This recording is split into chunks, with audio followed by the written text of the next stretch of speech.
पाठ 15। अवचेतन मन और वैवाहिक समस्याएं। एक दूसरे के प्रति प्रेम, शांति और सद्भाव प्रसारित करें। आपका अवचेतन मन इन कंपनों को पकड़ लेता है, जिससे आपसी विश्वास, प्रेम और सम्मान बढ़ता है। अधिकतर लोगों की वैवाहिक समस्याएं मन की कार्यविधि और शक्तियों को सही तरह से न समझ पाने के कारण होती हैं।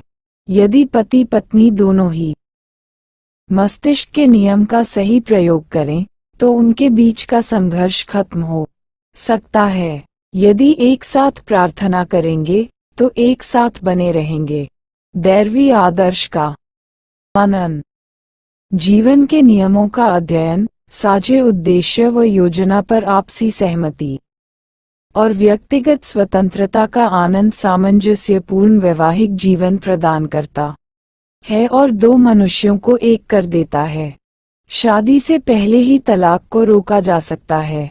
बुरी स्थिति से बाहर निकलने के फैसले में कोई गलत बात नहीं है, लेकिन असल बात ये कि बुरी स्थिति में पड़ना ही क्यों? क्या ये बेहतर नहीं होगा कि वैवाहिक समस्याओं के असली कारण पर ध्यान देते समय मामले की जड़ तक पहुंच जाएं?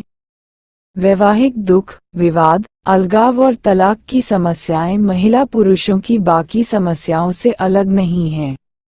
ये समस्याएं उनके चेतन और अवचेतन मन की कार्यविधि तथा आपसी संबंध की नासमझी से पैदा होती हैं। विवाह का अर्थ। वैवाहिक जीवन को वास्तविक बनाने के लिए विवाह की शुरुआत ठोस आध्यात्मिक नींव से होनी चाहिए। दिल से होनी चाहिए, क्योंकि दिल में प्रेम भरा होता है। ईमानदारी, सच्चाई, दयालुता और अखंडता सभी प्रेम के पहलू हैं। दोनों ही जीवन साथियों को एक दूसरे के प्रति पूरी तरह ईमानदार और सच्चा रहना चाहिए। यदि कोई अपने गौरव को बढ़ाने या किसी महिला की दौलत या सामाजिक प्रतिष्ठा में हिस्सा पाने के लिए शादी करे, तो ये सच्चा विवाह नहीं होगा। ये ईमानदारी और सच्चे प्रेम की कमी का संकेत है। इस तरह का विवाह मजाक, धोखा और नाटक है। यदि कोई औरत कहती है कि मैं काम करते करते थक चुकी हूँ, मैं सुरक्षा की खातिर शादी करना चाहती हूँ, तो उसका वैवाहिक आधार ही गलत है। वह मस्तिष्क के नियमों का सही तरह से प्रयोग नहीं कर रही है। उसकी सुरक्षा चेतन और अवचेतन मन के अंतर संबंध के ज्ञान तथा इसके प्रयोग पर निर्भर करती है। यदि कोई इस पुस्तक के अध्यायों में बताई गई तकनीकों पर अमल करे, तो उसे दौलत या सेहत की कभी कमी नहीं होगी। उसकी दौलत उसके पति, माता पिता या किसी अन्य स्रोत के बजाय अपने आप आएगी। महिला सेहत, शांति, खुशी, प्रेरणा, मार्गदर्शन, प्रेम, दौलत, सुरक्षा, सुख या विश्व की किसी अन्य चीज के लिए अपने पति पर निर्भर नहीं है। उसे सुरक्षा और मानसिक शांति तो अपने अंदर की शक्तियों के ज्ञान और अपने मस्तिष्क के नियमों के सतत सृजनात्मक प्रयोग से मिलती है। आदर्श पति को कैसे आकर्षित करें? आप पहले ही पढ़ चुकी हैं और अब तक आप जान चुकी होंगी कि आपका अवचेतन मन कैसे काम करता है। आप जानती हैं कि आप इस पर जो भी छाप छोड़ेगी, वह बाहरी जगत में साकार हो जाएगी।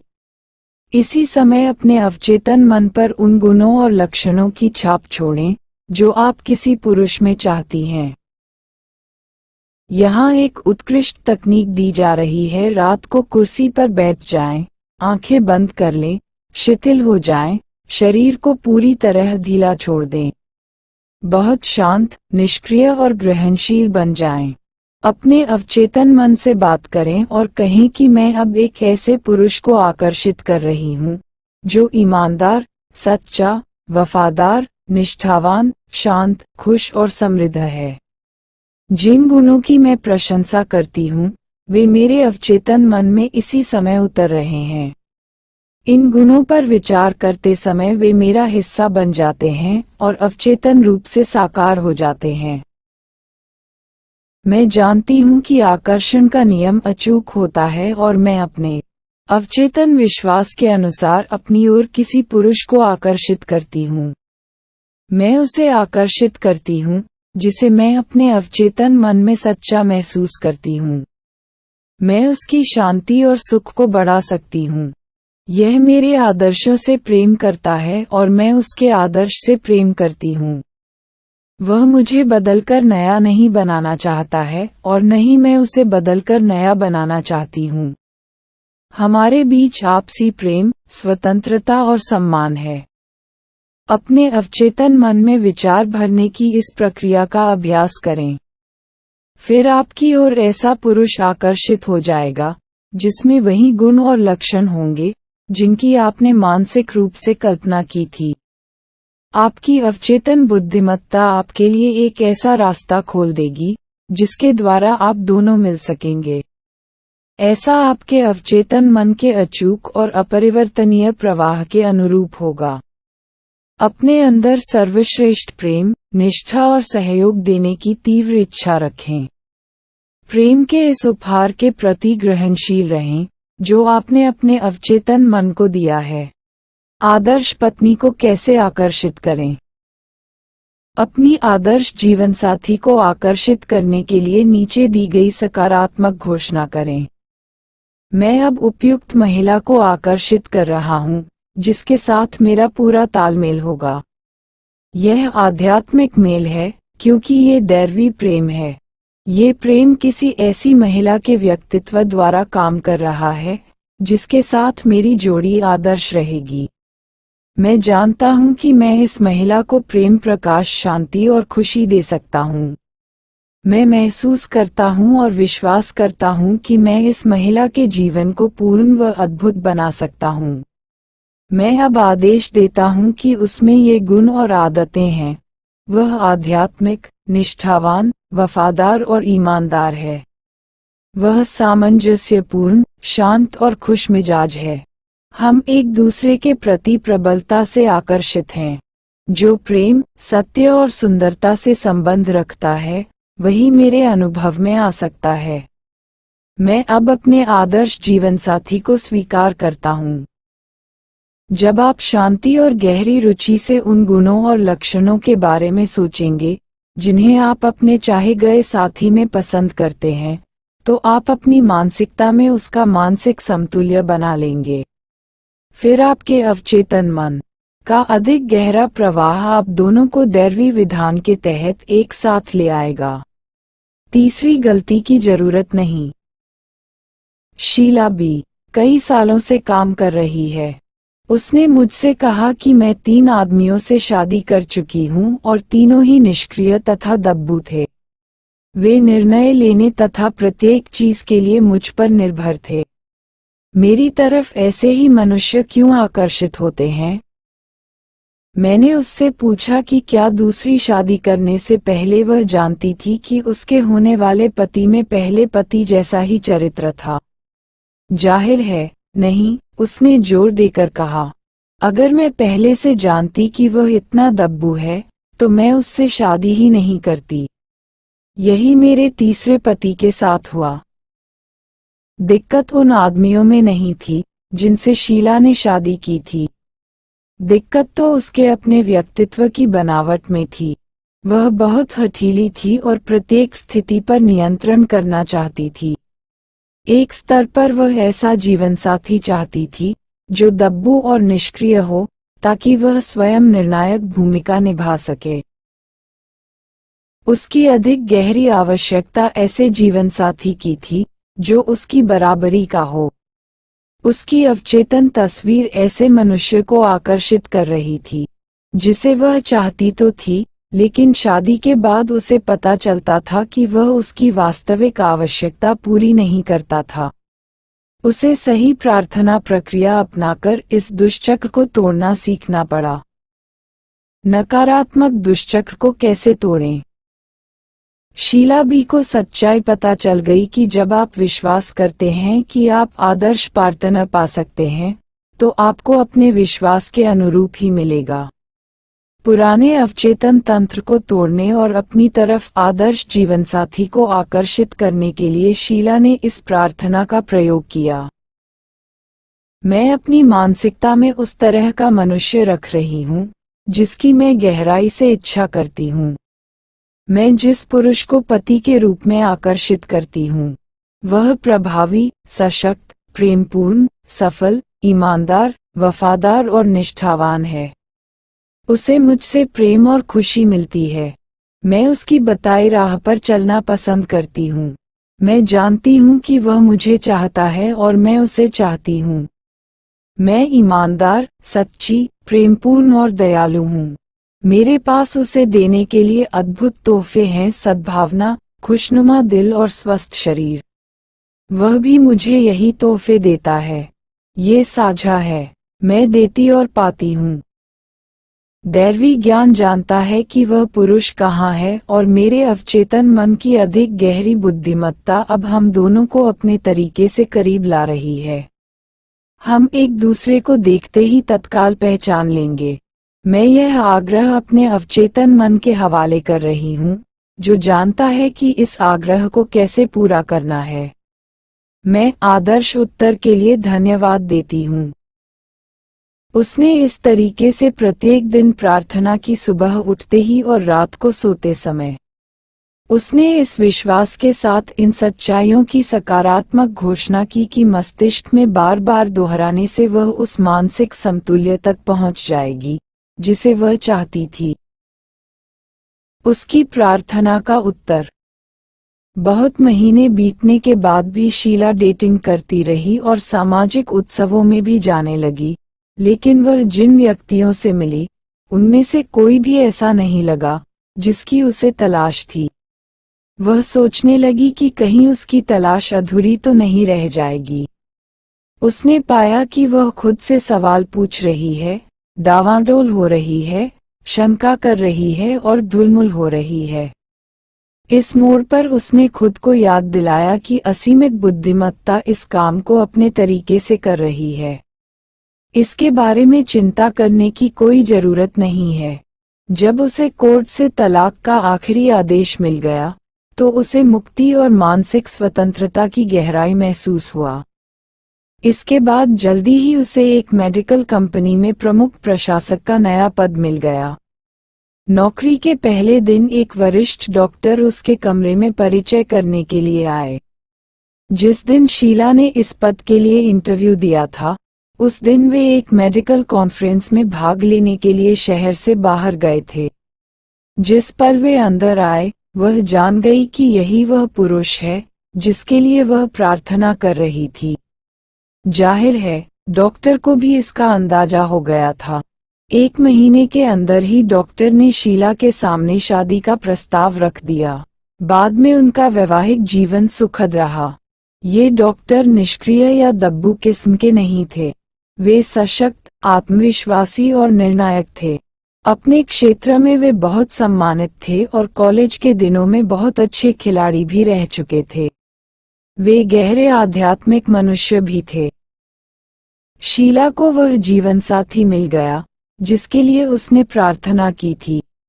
ऐसा इसलिए हुआ क्योंकि उसने इसका मानसिक रूप से तब तक दावा किया जब तक कि वह संतृप्ति के बिंदु तक नहीं पहुंच गई। दूसरे शब्दों में, वह मानसिक और भावनात्मक रूप से अपने विचार के साथ एकाकार हो गई तथा यह उसका हिस्सा बन गया। तलाक की समस्या और समाधान। माना जाता है कि तलाक नितांत व्यक्तिगत सवाल है। इसका कोई ऐसा आम उत्तर नहीं हो सकता जो सब पर सही बैठता हो। लेकिन कुछ मामलों में तो शादी ही नहीं होनी चाहिए थी। दूसरे मामलों में तलाक समस्या का समाधान नहीं है। तलाक एक के लिए सही और दूसरे के लिए गलत हो सकता है। जिसे तलाक दिया जा रहा है, वह झूठी जिंदगी जी रहे कई विवाहित मनुष्यों से ज्यादा सच्चा और बेहतर हो सकता है। उदाहरण के लिए, एक बार मुझसे एक महिला ने परामर्श लिया। उसका पति उसे मारता पीटता था और नशे की लतपूर्ति के लिए उसके पैसे चुरा लेता था। उस महिला को बचपन से सिखाया गया था कि शादी पवित्र और स्थायी होती है तथा तलाक अनैतिक है। मैंने उसे बताया कि सच्चा विवाह 2 दिलों का मेल होता है, लेकिन 2 दिल सामंजस्य, प्रेम और ईमानदारी से एक होते हैं, तो यह आदर्श विवाह है। प्रेम करना दिल का पवित्र कर्म है। मुझे सुनने के बाद वह जान गई कि उसे क्या करना चाहिए। वह अपने मन में जानती थी कि ऐसा कोई दैवी नियम नहीं है जो उसे मजबूर करता हो कि वह धौंस में रहे, डांट खाती रहे और पिटती रहे, सिर्फ इसलिए क्योंकि किसी ने एक बार कहा था कि आज से तुम दोनों पति पत्नी हो। लेकिन आप असमंजस में हो कि क्या करना है, तो मार्गदर्शन मांगें। जान ले कि प्रत्येक सवाल का हमेशा कोई न कोई उत्तर होता है और यह आपको मिलेगा। आपकी आत्मा की खामोशी में आपको जो उत्तर मिले, उस पर अमल करें। यह आपसे शांति में बोलती है। तलाक तक पहुंचना। मैंने एक युवा दंपति से बात की जो शादी के कुछ महीने बाद ही तलाक ले रहे थे। युवक को लगातार भय सताता रहता था कि उसकी पत्नी उसे छोड़कर चली जाएगी। उसे अस्वीकृति की आशंका थी और वह मानता था कि उसकी पत्नी उसके प्रति वफादार नहीं थी। ये विचार उसे बुरी तरह सताने लगे और उस पर हावी हो गए। उसका मानसिक नजरिया अलगाव और शंका का था। महिला उसके प्रति उदासीन महसूस करने लगी, लेकिन यह उस पुरुष की भावना का ही परिणाम था। अलगाव का माहौल पति के अवचेतन मन से संचालित हो रहा था और इसने उसके पीछे के मानसिक पैटर्न के अनुरूप स्थिति या कर्म उत्पन्न कर दिया। ये क्रिया और प्रतिक्रिया या कारण और परिणाम का नियम है। विचार किया है, जिस पर अवचेतन मन प्रतिक्रिया करता है। उसकी पत्नी घर छोड़कर चली गई और उसने तलाक का आवेदन दे दिया। वही हुआ जिसका उस पति को भय और विश्वास था। तलाक मन में शुरू होता है। तलाक सबसे पहले मन में शुरू होता है।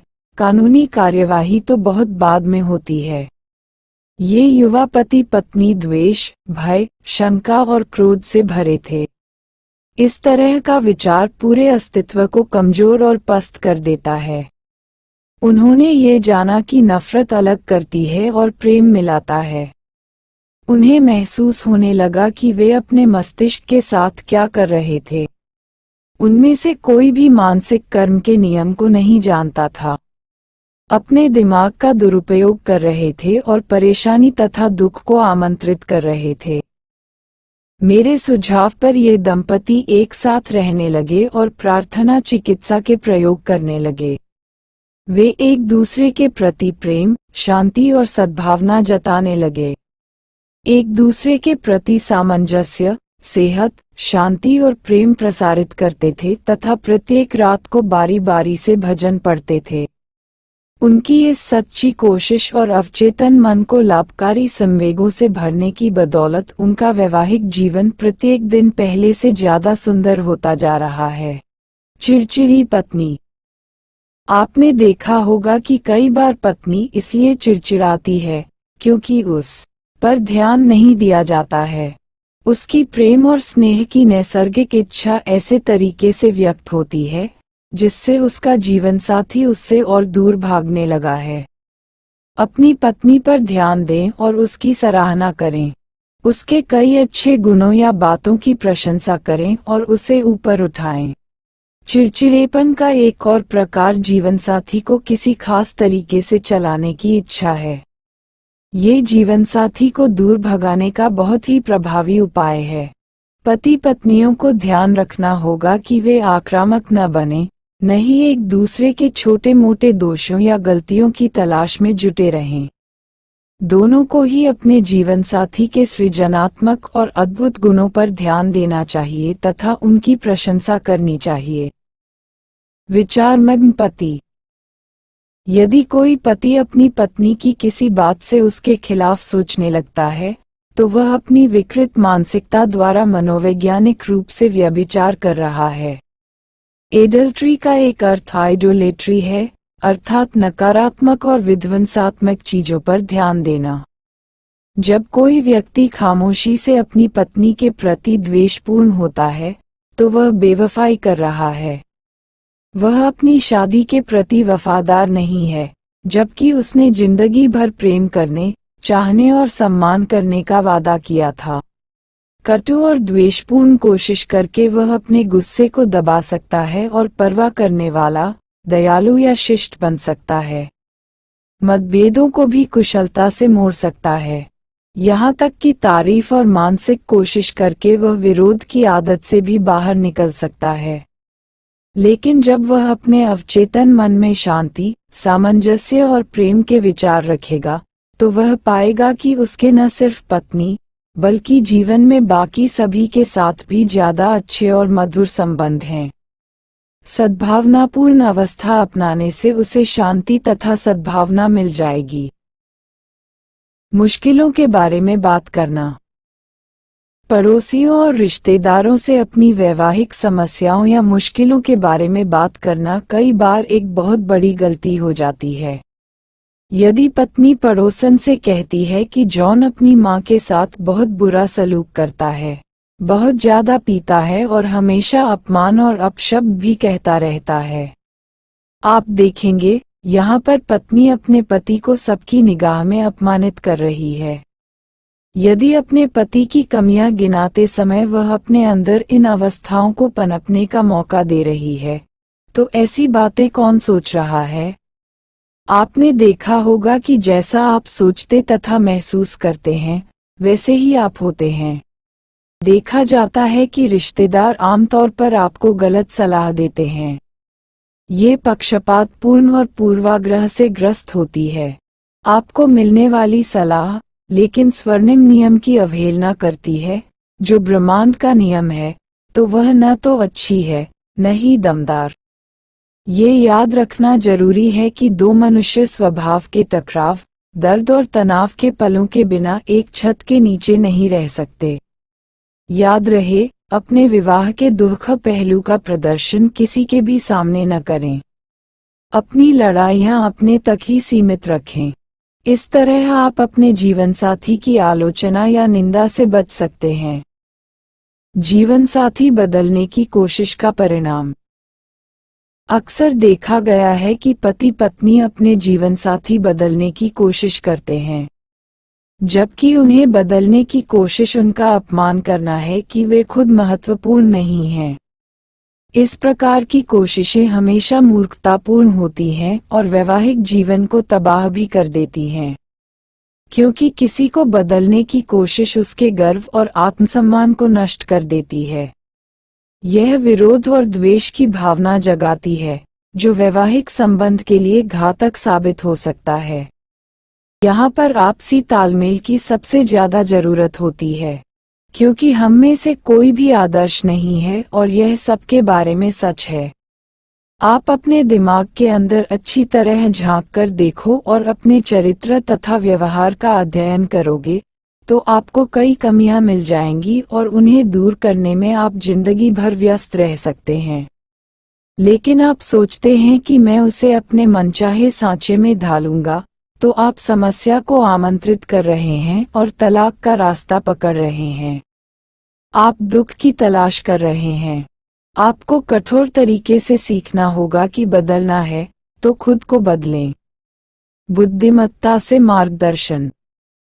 पहला पायदान, कभी भी छोटी मोटी निराशाओं से होने वाली चिढ़ को अगले दिन तक न ढोएं। रात को सोने से पहले एक दूसरे को प्रत्येक कड़वी बात के लिए माफ कर दें।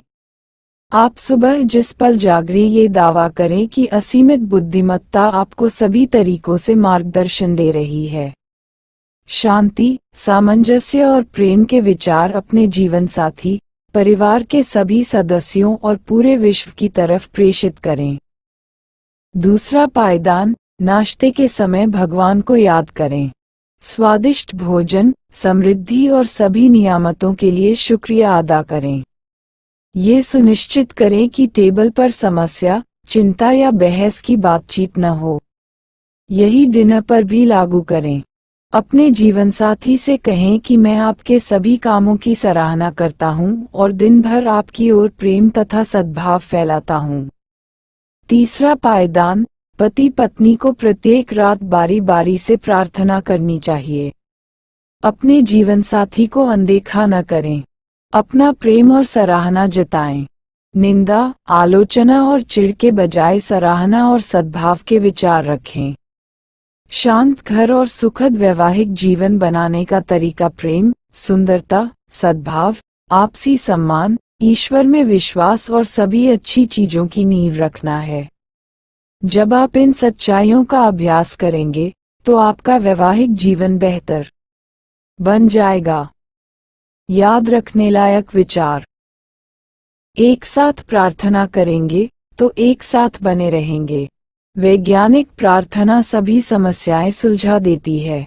मानसिक रूप अपनी पत्नी की वैसी तस्वीर बनाएं जैसी उसे होना चाहिए, खुश, सुखी, स्वस्थ और सुंदर। अपने पति को उस तरह देखें जैसा उसे होना चाहिए, सशक्त, शक्तिशाली, प्रेमपूर्ण, सद्भावनापूर्ण और दयालु। मानसिक तस्वीर देखते रहेंगे, आप अनुभव करेंगे कि आपका वैवाहिक जीवन स्वर्ग बन चुका है, जो सद्भाव और शांति से भरा है। तलाक को रोकने का सबसे अच्छा समय विवाह से पहले है, लेकिन आप सीख लेते हैं कि सही तरीके से प्रार्थना कैसे करना जीवनसाथी को आकर्षित करेंगे। तो आप अपनी ओर सही मानसिक और आध्यात्मिक नियमों का अज्ञान ही सारे वैवाहिक दुखों का कारण है। साथ साथ वैज्ञानिक प्रार्थना करने पर आप एक साथ बने रहते हैं। विवाह पुरुष और स्त्री का मेल है जो प्रेम की डोर से आपस में बंधते हैं। उनके दिल एक होकर धड़कते हैं और वे आगे, ऊपर तथा ईश्वर की तरफ बढ़ते हैं। आप उन गुणों और विशेषताओं पर विचार करके सही जीवनसाथी को आकर्षित करते हैं जिनकी प्रशंसा आप किसी पुरुष या महिला में करते हैं। फिर आपका अवचेतन मन आपको दैवी विधान में एक कर देगा। विवाह खुशी की गारंटी नहीं है। मनुष्य ईश्वर के शाश्वत सत्यों और जीवन के आध्यात्मिक मूल्यों के जरिए खुशी पाते हैं। फिर पुरुष और महिला एक दूसरे की खुशी और सुख में योगदान दे सकते हैं। आप जीवनसाथी में जो चाहते हैं उसके मानसिक समतुल्य को अपनी मानसिकता में बना लें। लेकिन आप जीवन में सच्चे, ईमानदार और प्रेमपूर्ण जीत प्रत्याशी को आकर्षित करना चाहते हैं तो आपको खुद ईमानदार, सच्चा और प्रेमपूर्ण बनना होगा। आपको शादी में गलतियां दोहराने की जरूरत नहीं है। जब आप सच्चे मन से विश्वास करते हैं कि आपको आदर्श जीवनसाथी मिल सकता है तो आपको अपने विश्वास के अनुरूप ही मिलेगा। विश्वास करना किसी चीज को सच मानना है। अपने आदर्श साथी को मानसिक रूप से इसी समय स्वीकार करें। यदि आप अपने जीवनसाथी के प्रति दुर्भावना, दुश्मनी, गुबार और चित्र रखते हैं तो आप मानसिक रूप से तलाकशुदा हैं। आप मानसिक रूप से अपने मस्तिष्क में उसकी गलतियों पर ध्यान केंद्रित कर रहे हैं। अपने जीवनसाथी के प्रति भय के विचार रखना बंद कर दें। प्रेम, शांति, सद्भाव और तादात्म्य के विचार रखें। आपका वैवाहिक जीवन दिनों दिन अधिक सुंदर और अद्भुत होता जाएगा। अपनी वैवाहिक कसमों पर चलें कि मैं जीवन भर उसे प्रेम और सम्मान देने का वादा करता हूँ। चिड़चिड़ा जीवनसाथी आमतौर पर ध्यान और सम्मान चाहता है। वह प्रेम और स्नेह का भूखा होता है। उसके कई अच्छे गुणों की तारीफ करें और उसे ऊपर उठाएं। उसे दिखाएं कि आप उससे प्रेम करते हैं और उसकी सराहना करते हैं। एक दूसरे के प्रति प्रेम, शांति और सद्भाव प्रसारित करें। आपका अवचेतन मन इन कंपनों को पकड़ लेता है जिससे आपसी विश्वास, प्रेम और सम्मान बढ़ता है। वैवाहिक समस्याओं में हमेशा विशेषज्ञ की सलाह लें। आप दांत निकलवाने के लिए कारपेंटर के पास नहीं जाते हैं। इसी तरह आपको अपनी वैवाहिक समस्याओं के बारे में रिश्तेदारों या दोस्तों से बातचीत नहीं करनी चाहिए। लेकिन आपको सलाह की जरूरत हो तो किसी प्रशिक्षित सलाहकार के पास जाएं। जो जीवनसाथी एक दूसरे से प्रेम करते हैं वे शब्द, कर्म या मन में कोई प्रेम विरोधी या दयारहित काम नहीं करते हैं। प्रेम वही करता है जो प्रेम में होता है।